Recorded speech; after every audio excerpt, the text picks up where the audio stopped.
Tere, hea vaataja! Mul on rõõm, et võime täna koos piiblit avada ja võime sealt huvitava lugu koos lugeda. Aga enne ma kutsun sind minuga palvetama. Ja taevane isa, tänan sind võimaluse ees avada sinu sõna ja sealt saada palju tarkust ja palun nüüd sinu juhtimist ka ja sinu pühavaimu ligioleku ja palun seda Jeesuse nimel. Aamen.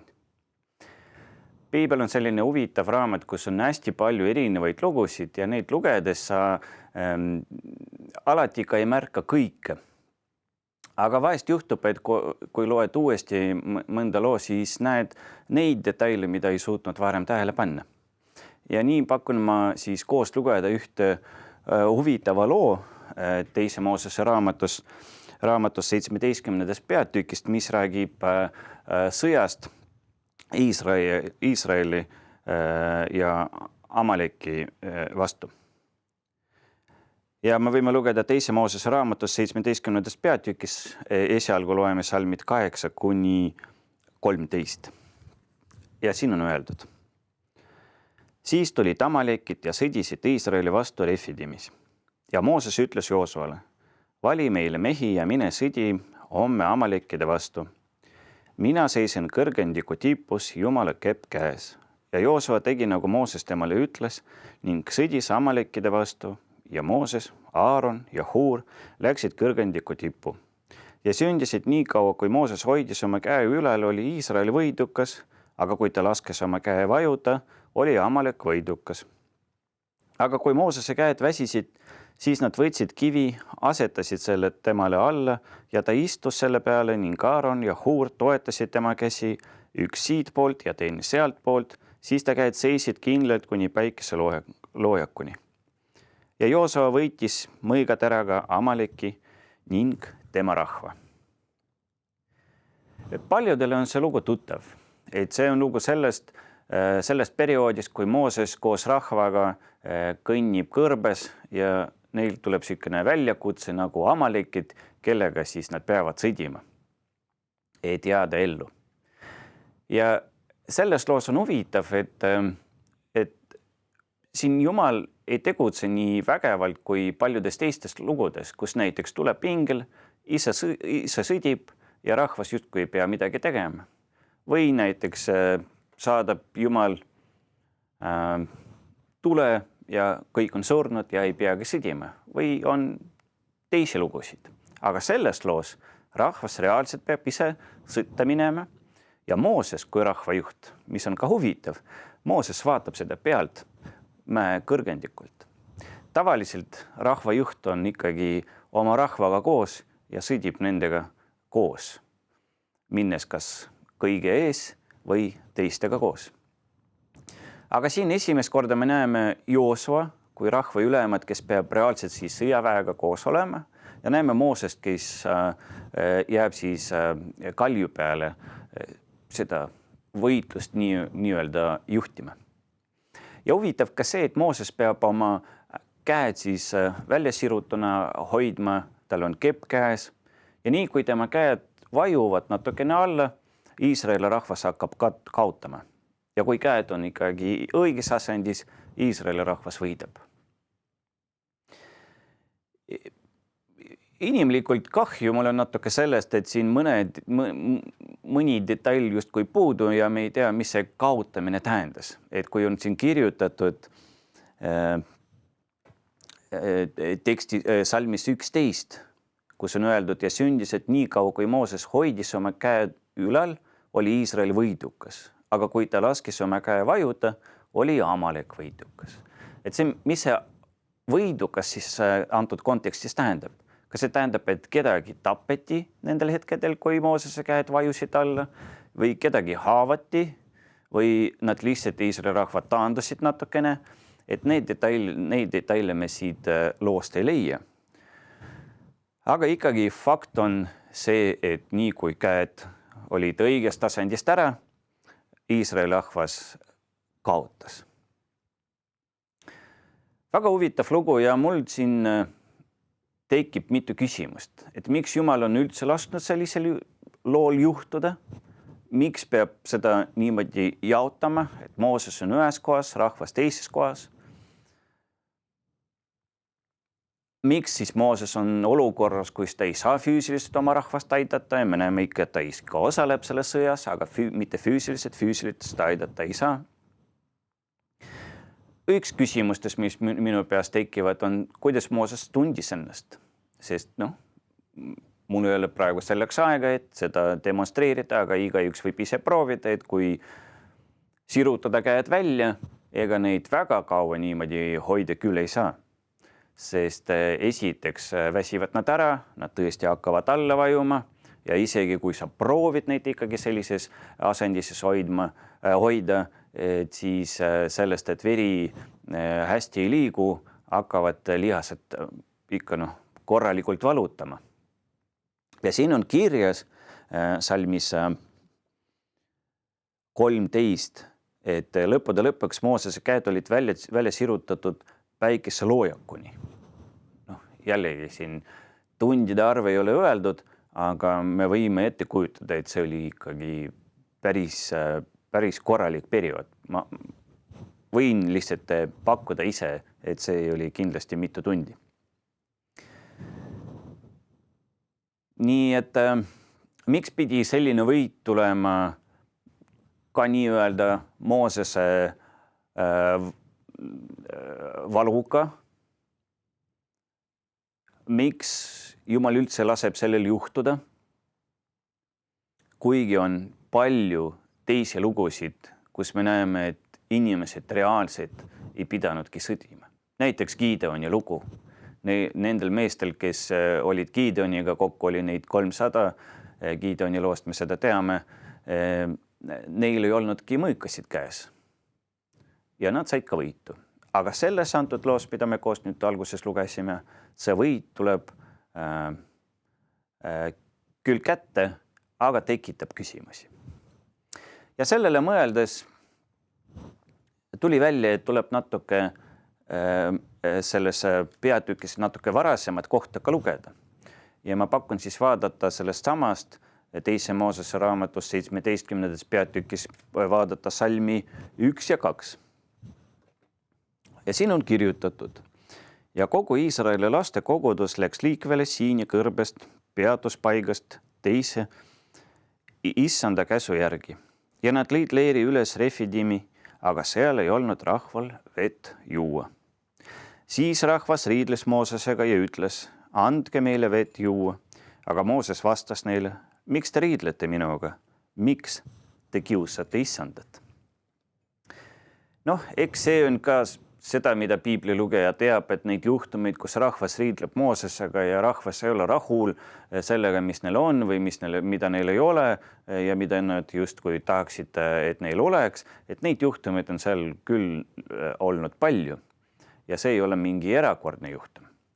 Samas võime me neist ka aru saada, et kui inimesed on seda janu pidanud siis taluma juba pikalt ja neil on ka võib-olla ka lähedased, eks ole, pereliikmed, ka võib-olla lapsed, väikesed lapsed ja koduloomad, kes kogu seda kraami, mis neil kaasas on, veavad ja kõike seda võib-olla nähes, et kõik tahavad juua vett, mis on suht tavaline soov ja normaalne soov inimese jaoks, eks neil hakkab siis tuju halvemaks muutuma ja nad küsivadki neid asju, et miks on see meiega toimumas, et andke meile lihtsalt vett. Nii et mina selles kontekstis mõistan mõlemat poolt, nii neid, kui küsivad vett, nii ka Moosest, kes ütleb, et aga miks te riidlete? Kas sellega, mida Mooses vastu küsib, et miks te riidlete, kas sellest me võime järeldada, et see palve võiks tulla teistmoodi, näiteks, et oleks normaalselt võinud küsida, oleks normaalsete sõnadega võinud öelda näiteks, et vabandust, kallid juhid, kallis Mooses, kui sa äkki oled unustanud, et siis näed, meil vett ei ole juba ammu olnud, et kõik veevarud on otsa saanud. Kas see probleem oli selles, kuidas nad väljendasid oma soove? Või oli see selles, et nad üldse neid väljendasid? See on ka huvitav ja konkreetselt siit piibliloost me seda sellele vastust ei saa. Aga teame seda, et Mooses süüdistab neid sellest, et nad riidlevad nii temaga kui ka kiusavad Jumalat. Et siis mingi alus Moosesel pidi ka olema, et neid selles süüdistada. Ehk me peame ka leppima sellega, et piibel ei saa alati kõike detaile ka siis, et piiblis ei olnud võimalik kõike detaile ka kirja panna, muidu oleks piibel nii paks, et ei jõuaks keegi seda kunagi läbi lugeda. Aga võime ka vaadata järgmist salmi, salm 4. Ja siin on öeldud, siis Mooses hüüdis issanda poole öeldes, mis ma pean selle rahvaga tegema? Vähe puudub, et nad viskavad mind kividega surnuks. Me näeme Moosest kui juhti. Mooses on kindlasti selle rahva juht, vähemalt selline kohapeal juht. Ja Mooses kui juht pidevalt suhtleb Jumalaga ja eks ta saab sellist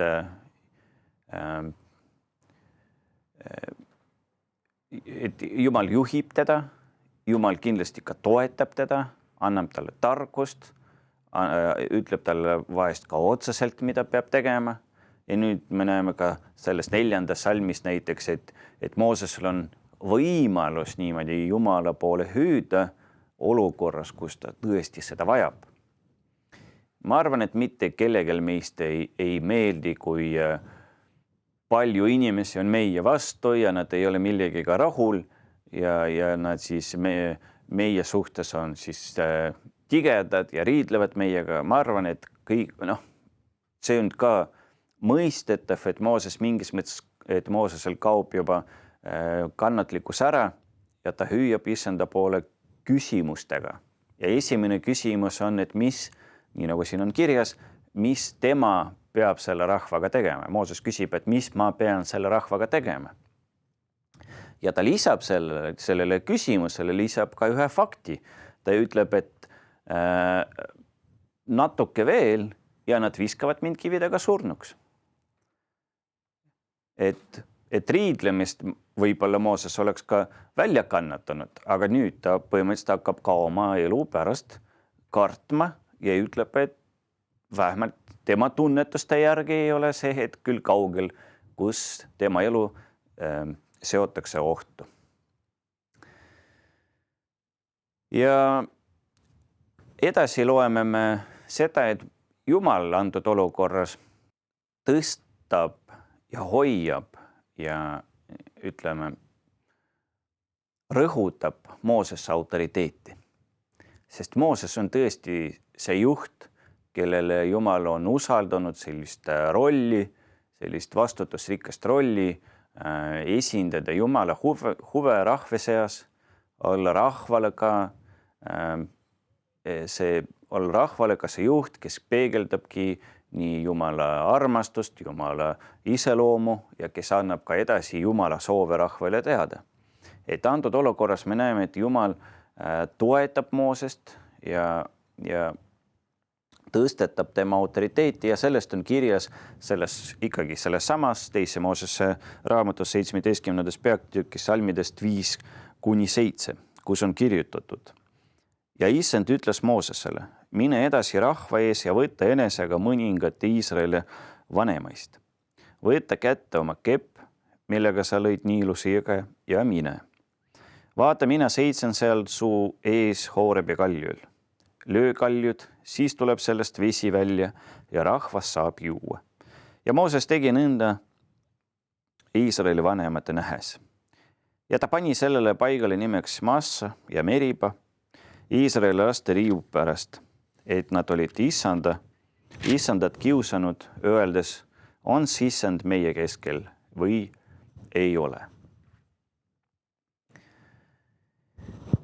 Eks me näeme, et siin on kõik nii väga omavahel seotud. Et kõigepealt tahaks küsida, et miks rahval ei olnud vett. Kuigi me tekstist võib-olla sellele vastust ei saa. ja ainult, et muudest piiblikohtadest me näeme, et Jumal on ikkagi selle rahva eest hoolt küll ja küll eriliselt kandnud ja andnud neile kõike, mida nad ainult vajasid. Ta andis neile kaitset, andis neile toitu, andis neile rikkust ja kõike, mida nad ainult vajasid. Jumal küll andis neile, isegi ilma selleta, et nad oleks pidanud ühte või teist asja küsima. Ja kui nad Moosesega riidlevad ja süüdistavad nii Moosest kui ka Jumalat, et mingis mõttes Mooses hüüab Jumala poole, ka põhimõtteliselt öeldes ka, mida me nüüd 7. salmis näeme, et Jumalat ka süüdistatakse. Et võib-olla sellepärast on Moosesel ka, Moosese süda valutab, et Jumalat süüdistatakse selles, et olukord on hapu ja vett ei ole ja rahvas on selles mõttes masenduses ja tige ja riitleb. Ja samas me näeme, et Jumal valib siis Moosesse ja kinnitab tema autoriteeti rahva seas ja näitab rahvale eriliselt, et Moosese kaudu tehakse imesid ja Moosese kaudu Jumal tahab tegutseda endiselt ja ta laseb Moosesel minna sinna kalju peale ja siis Mooses pidi ühe korra lööma seda kalju ja sealt tuli vesi, mis näitas seda, et Moosel on ikkagi kindel rahva juht, Jumala poolt valitud mees. Ja nüüd tuleme tagasi nende tekstide juurde, mida me lugesime kohe alguses, kus toimubki see sõda Amaleki vastu, kus Mooses peab olema kalju peal ja rahvas siis peab sõdima, ise olema nii-öelda relvaga käes ja minema siis vaenlase vastu selle relvaga. Ja huvitav olukord siis tekib seal, et me teame teistest kohtadest, et küll Mooses ei olnud ükskõik, mis selle rahvaga juhtub. Siis näiteks nii üks tuntud kirjakoht, kus Jumal pakubki Moosesele, et minna natuke eest ära ja Jumal ütleb, et ma hävitan selle rahva ja siis ütleb, et Mooses tuleb uus rahvas ja Mooses loobub sellest plaanist, ütleb, et ei, et seda ta ei soovi. Nii see tõestab seda, et Mooses oli olnud ükskõik, aga reaalselt ta ei saanud selles sõjas konkreetselt osa võtta ja ei saanud siis rahvaga niimoodi õlg õlga vastu seista ja pidi vaatama seda niimoodi siis ülevalt. Aga samas ei jää ka Mooses ka ilma kannatusteta. Nii, et tema käed on välja sirutatud, ta hoiab keppi käes, mis lisab ka raskuse käele ja mille pärast käsi vajub võib-olla veel kiremini alla ja või valutabki veel rohkem, sest see kepp ka kaalub midagi. Ja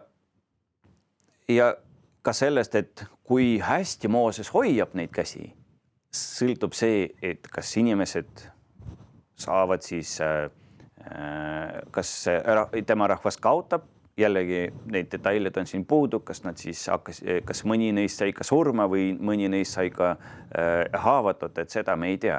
Aga teame, et see kaotas ikkagi saabus nii kähku, kui Moosese käed alla laskusid. Ja huvitav, et Jumal paneb nii Moosest kui ka rahvast üksteisest sõltuvusse. Et kui rahvas ei sõdi, siis on Moosese elu niikuinii ohus. Kui rahvas sõdib, siis rahvast on Moosesest sõltuvusest ja tema kätte asendisest. Ja kõik nad on nii Mooses kui ka rahvas on sõltuvuses Jumalalt. Sest ikkagi Jumal on see suur juht, kes juhib nii Moosest kui ka rahvast ja neid kõike kokku. Nii et huvitav, et Jumal paneb kõike paigale, et ilma Mooseseta, kui rahva juhita, rahvas ei saa edasi liikuda ja Jumal tõstatab eriliselt Moosesse autoriteedi näidates, keda ta on valinud selleks, et oma tahet rahvale siis edasi anda. Ja Mooses, kes küsis Jumala käest, me lugesime seda salmis 4, Mooses, kes küsib Jumala käest, et mis siin on niimoodi kirjutad, mis ma pean selle rahvaga tegema. jah, emotsioonid on selline asi, et emotsioonidel ütled sa võib-olla neid asju, mida ei tahaks öelda. Ja mul tundub, et seal, kus Mooses küsib Jumala käest, et mida Mooses peab tegema, ma arvan, et ta võtab enda peale liiga palju. Sest ju ikka me näeme Piiblist, et Mooses ise kui inimene reaalselt ei suudagi palju teha. Eriti suure rahvaga. Ja kõik see, mis sündis, kõik see, mida me nüüd Piiblist loeme, kõik need vägevad tuntud lood, seal me näeme ikkagi, et kõike teeb Jumal. Nii et ma arvan, et Jumal paneb Moosesega olukorda, kus Mooses näebki seda, et reaalselt ta isegi ei suuda seista niimoodi välja sirutatud kätega isegi kaua. Ja kui ta sedagi ei suuda, mida ta siis suudab teha selle rahvaga, et ta saab minu meelest hea vastuse oma küsimusele. Samas see rahvas, kes on siis kaljust allpool, kes peab reaalselt sõdima, eks nad oma silmadega näevad seda vaenlast, kes mõõkadega või millega veel iganes tulevad nende vastu, eks nad siis peavad siis võitma, peavad vaatama vaenlast, peavad jälgima seda protsessi, seda sõda ja peavad ka võib-olla aeg-ajalt ka oma pilgu viima Moosese peale, et näha, kas Moosesel on ikka kõik hästi, et miks nad kaotavad. Siis nad näevad, et Moosese käed on alla vajunud. Et nad siis pididki vaatama Moosest ja tunnistama seda, et nende elud ja nende tervis võib-olla ja nende võit sõltub sellest, et mida Mooses hetkel teeb. Ja veel huvitav selles loos, mida me alguses lugesime, et kuigi Aaron ja Huur olid Moosesega koos, ei tulnud nad Moosesele appi enne, kui Mooses reaalselt oli juba nii väsinud, et enam ei suutnud ise oma käsi siis üleval hoida. Ja kui ta oli nii palju juba väsinud, siis pandi kivi talle alla, et ta sai kivile istuda ja kinnitati ka tema käed, et siis ta ei pidanud enam ise nii palju pingutama ja neid ise reaalselt hoidma, mis ma arvan, et lihtsalt oli juba võimatu. Kuna iga inimene võib seda proovida ja ma arvan, et me kõik veendume, et see on võimatu niimoodi sellises asendis käed hoida liiga pikalt. Et see lugu, nii nagu mulle tundub, näitab, et me kõik oleme sõltuvusest teistest inimestest. Kas me tahame seda või mitte?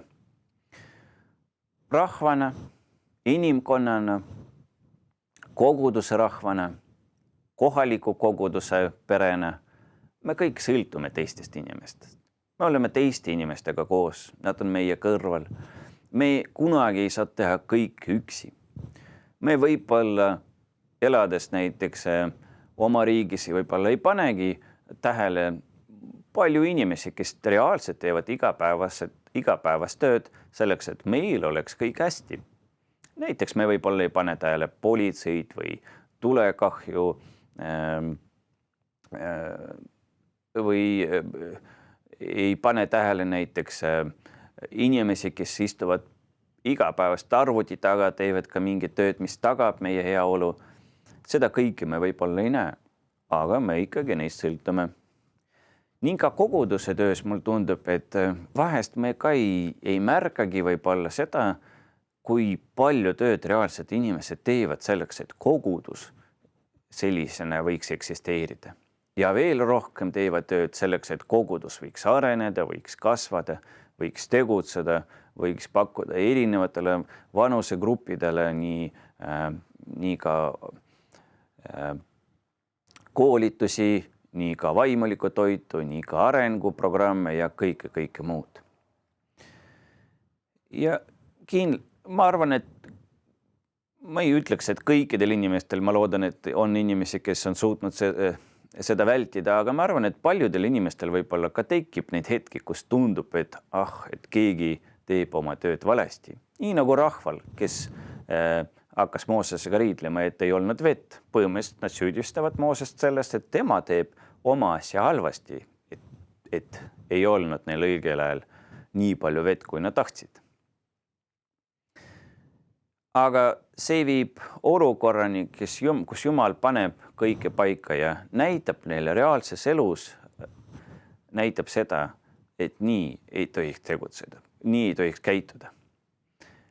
Ja et parem on ikkagi hoida koos ja selle asemel, et süüdistada, riidleda, selle asemel, et minna kellegi vastu, tekitada konflikte, on parem üksteist toetada, üksteist aidata, üksteist armastada, proovida üksteist mõista.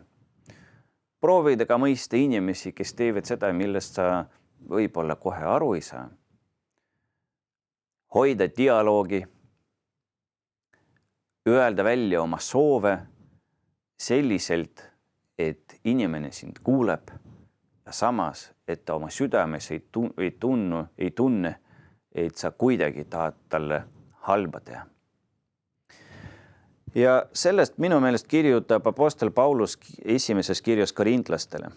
See on esimene kiri korintlastele Uuest Testamendist, peatükk 12 ja salm 27. Esimene kiri korintlastele, peatükk 12, salm 27 ja Paulus ütleb siin meile kõigile. Teie olete aga Kristuse ihu ning igaüks omast kohast tema liikmed. Et nii lühidalt ja ilusalt minu meelest Paulus ütleb ka selle sama põhimõtte välja, et meie oleme üks Kristuse ihu, koos, kõik koos me oleme Kristuse ihu, sest ükshaaval oleme ainult selle ihu liikmed. Nii aga kui liikmed on laiali, kuidas saab keha hästi tegutseda? Ma arvan, et see lugu, mida me alguses koos lugesime ja mille peale nüüd mõtlesime, kutsub meid olema tähelepanelikud teiste inimestega suhtes. Mitte märkama ainult neid häid tegusid, mida inimesel hästi välja tulevad. Mitte märkama ainult seda, mis on konkreetselt mulle kasuks olnud, vaid märkama ka seda vaeva, mida inimene näeb, et oma tööga hakkama saada. Näha võib olla neid puudusi, kus inimene on eksinud, kuna me kõik oleme inimesed ja kõik eksime.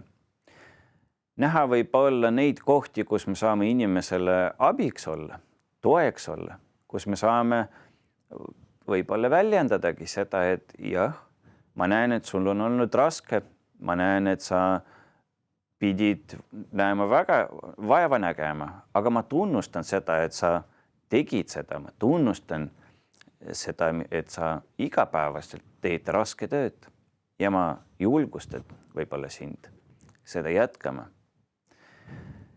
Mõni lihtne sõna, mõni üksik sõna või üksik lause võib inimesele teha nii haiget, kui ka pakkuda talle tuge, rõõmu, näidata talle armastust. Ja see, milline see sõna või milline see üksik lause on, tihti sõltub meist endist. Ja nagu Paulus ütleb, et me oleme üks ihu. Nii et kui me haavame kedagi teist, põhimõtteliselt me haavame ka iseendast. Ja seepärast minu meelest Paulus kutsubki meid mäletama seda, et me eksisteerime kõik koos. Et meil on üks Jumal ja meie oleme tema üks rahvas.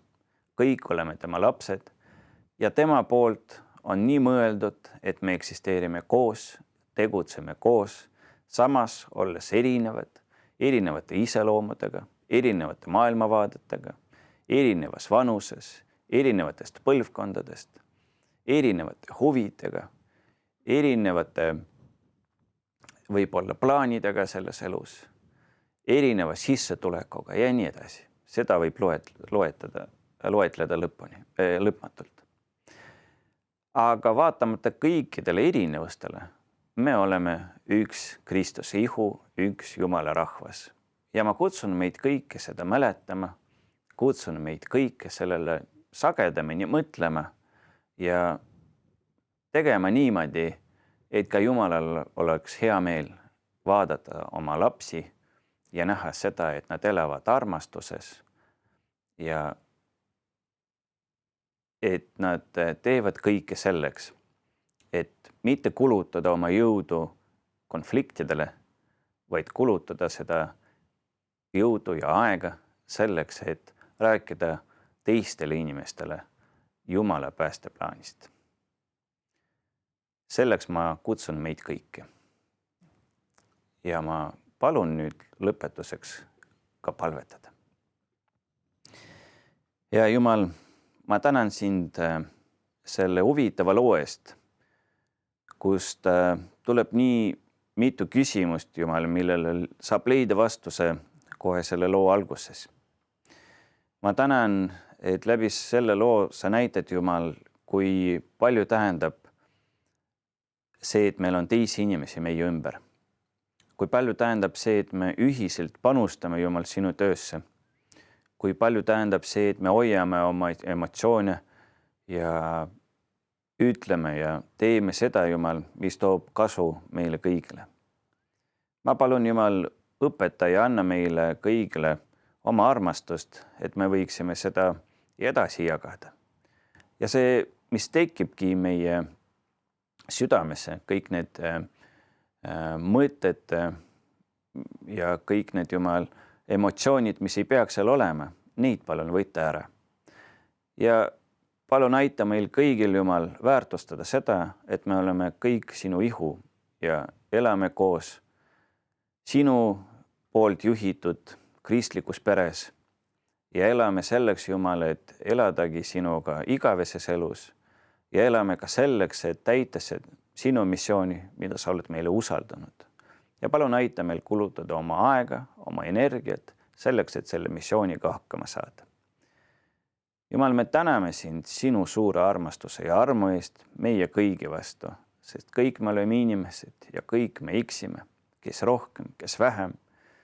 Aga Jumal, kõik me vajame sinu armu.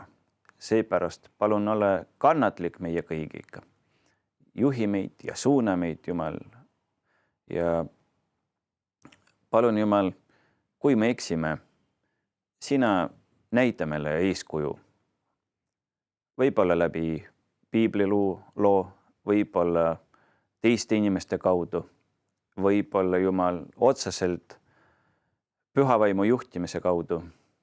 Aga palun, Jumal, aita meil iga päevaga olla parem, kui me olime eile.